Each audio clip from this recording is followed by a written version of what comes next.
Why does your scanner show the P0333 engine code? What does it mean? P0333 is a diagnostic trouble code for NOx sensor 2. Circuit high input, bank 2.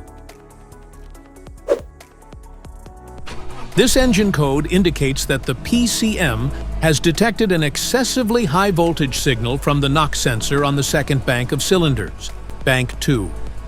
Under this circumstance, short-distance driving is permitted, but your vehicle should be repaired as soon as possible. So, what causes this imbalance? Here are the most common culprits. This error can be caused by these possible faults in your vehicle. Faulty NOx sensor, wiring problems, PCM issues, other potential causes.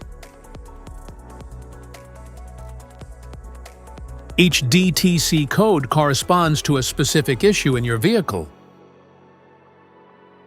This error code occurs in any OBD-II equipped vehicles, especially those manufactured since 1996. It is commonly found in Jaguar S-Type, Ford Focus, and Volvo XC90 models. If you want to fix this error code, let us know in the comments section. We will definitely make the video on your demand. If you like this video, don't forget to subscribe to our channel. Thanks for watching.